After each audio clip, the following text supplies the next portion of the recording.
सो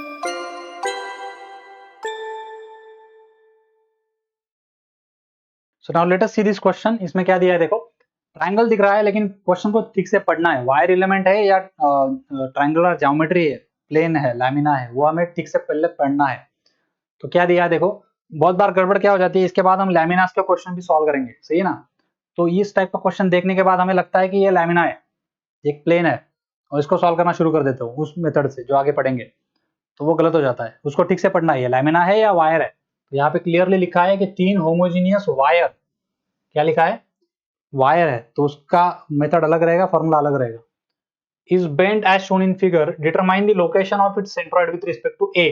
अब यहाँ पे ये बहुत इंपॉर्टेंट चीज है, ये बदल गया। गड़बड़ी में क्या कर देते हैं, इसको बी को एज्यूम कर लेते हो ओरिजिन। नेचुरल टेंडेंसी हमारा क्या होता है, हमें लगता है ये ओरिजिन होगा, यहाँ पे एक्स, यहाँ पे वाई, और इसको यूज करके हम पूरा क्वेश्चन सॉल्व कर देते हैं, तो भी गलत हो जाता है। यहाँ पे क्लियरली लिखा है कि हमें ओरिजिन ए पे रखना है, विद रिस्पेक्ट टू ए बोला है तो ओरिजिन ए पे रखना पड़ेगा।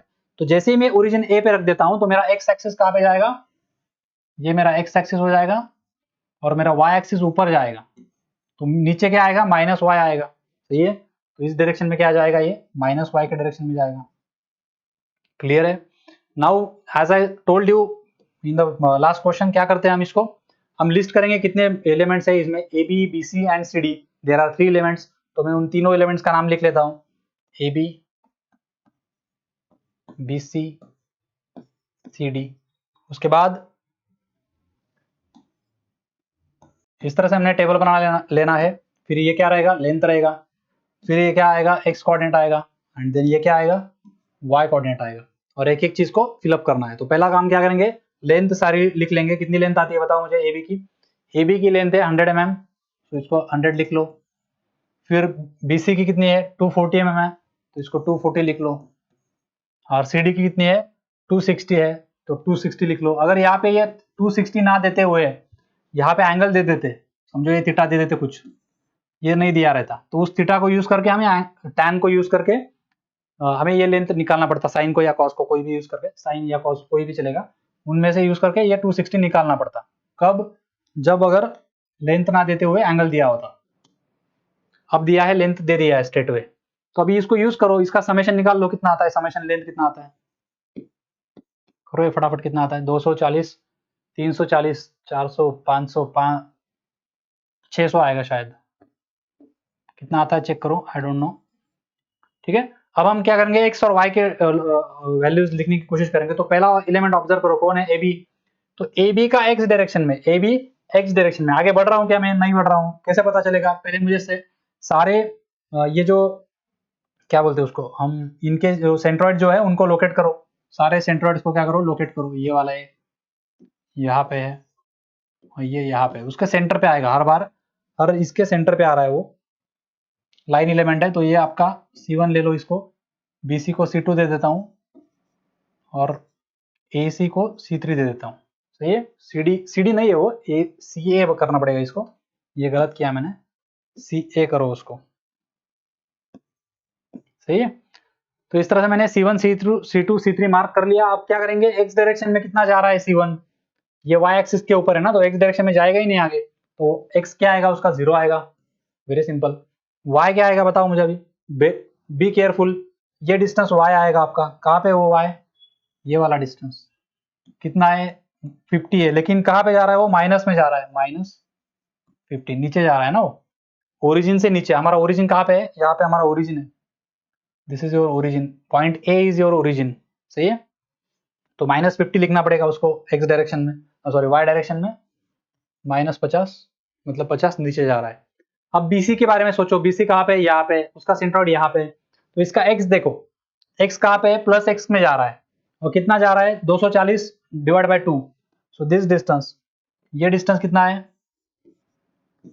240 बाय 2 कितना आएगा, 120 आएगा। तो ये x डायरेक्शन में 120 जा रहा है, क्लियर, गेटिंग और नॉट। सो उसका x कितना आएगा, C2 के लिए 120 आएगा, और वो प्लस में आएगा। बाद में उसका y देखो, y कहाँ पे है, C2 और x एक्सिस से, मतलब ओरिजिन से नीचे जा रहा है, कितना डिस्टेंस नीचे जा रहा है, 100 mm नीचे जा रहा है। सो C2 का y कितना आएगा, 100 आएगा, वो माइनस आएगा, क्लियर है। फिर जाएंगे C3 के ऊपर, C3 का x देखो कितना है, ये वाला पॉइंट यहाँ से आगे कितना जाएगा बताओ मुझे। अभी ये हमें फाइंड करना पड़ेगा, ठीक है। अभी हमें पता है ये इसका सेंटर आएगा, तो बाय सिमेट्री ये इसका भी सेंटर आएगा। अगर करके भी देखोगे आप, यहाँ से अगर वर्टिकल लाइन डालोगे आप, ये वाला लाइन, तो ये दोनों एक ही लाइन पे आएंगे। देखो ये वाला सेंटर भी यहाँ पे आएगा, क्योंकि ये सेम एंगल बन जाएंगे ना, सेम ट्रायंगल बन जाएंगे, हैविंग द सेम एंगल। तो by symmetry of the triangles हमें पता चलेगा कि ये डिस्टेंस अगर इसका हाफ है, ये डिस्टेंस अगर इसका हाफ है, तो ये पॉइंट इसी वर्टिकल लाइन पे आएगा, इसी वर्टिकल लाइन पे, तो उसका एक्स भी उतना ही आएगा 120। क्लियर है सबको? नहीं समझा है? देखो फिर से समझाता हूँ, जिनको नहीं समझा फिर से समझाता हूँ, जिनको समझ चुका है वो आगे बढ़ो। ये इस तरह से है। अब हमें पता है कि इसका सेंटर पॉइंट में मैं यहाँ पे मार्क करता हूँ, इसका सेंटर पॉइंट यहाँ पे मार्क करता हूँ, और यहाँ से इस पॉइंट से वर्टिकल जाने वाली लाइन, ये दोनों तीनों एक ही लाइन पे रहेंगे, दोनों पॉइंट्स एक ही लाइन पे रहेंगे, ये गारंटी है। क्यों? क्योंकि ये सेम ट्रायंगल बन रहा है। देखो ये वाला ट्रायंगल और ये वाला ट्रायंगल, इन दोनों की प्रॉपर्टी सेम ही है, एंगल सेम है, तो उस वजह से वो स्केल डाउन किया उसको, ये बड़े वाले ट्रायंगल को छोटा बन रहा है स्केल करके।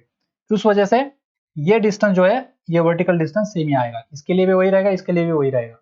तो हमारा x कितना आ रहा है? 120 आ रहा है C3 के लिए भी। C3 के लिए भी कितना आएगा? 120 आएगा। और y उसका देखना पड़ेगा, y का भी वही लॉजिक है। आप उसको अगर मैं हॉरिजॉन्टली करता हूं यहां से, सही है, तो वो एक ही हॉरिजॉन्टल लाइन पे आएंगे, क्योंकि यहाँ पे भी ये एंगल सेम है दोनों के लिए, ये एंगल दोनों ट्रायंगल के लिए क्या है? सेम है। तो ये इसका एग्जैक्टली सेम हाफ रहेगा ये डिस्टेंस, क्योंकि ये भी इसका हाफ ही है, तो ये डिस्टेंस भी ये बड़े वाले लाइन का हाफ ही रहेगा। तो कितना आएगा? 50 mm। 50 क्या है? माइनस में है, सो -50। C3 के लिए भी कितना आया? -50 आ गया। सही है। So in this way we have obtained all the x and y of the given diagram. अब हम इसको यूज करेंगे और सॉल्व करेंगे, तो हमें पता चलेगा उसका कितना x बार और कितना y बार आ रहा है। तो x बार का फॉर्मूला लिखना है, आगे का काम मैकेनिकल है, कुछ उसमें कुछ दिमाग लगाने का काम है नहीं। L1 x1 plus L2 x2, सिर्फ जो साइन है वो प्रॉपरली यूज करना है। L3 x3 divide by summation L। करो यूज इसको, put the values, proper sign conventions use करो, साइंस कैरी करो properly. L1 y1 plus L2 y2 plus L3 y3 divide by summation L. Put all the values and tell me the answer.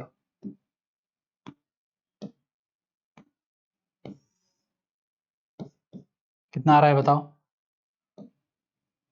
मेरा x बार जो है उसकी value है 100, x बार की value 100 आया है मेरा, और y बार की वैल्यू जो है वो, तो y बार -70 आया है और x बार 100 mm आया है। चेक करो, वेरीफाई करो और बताओ मुझे कितना आता है। ओके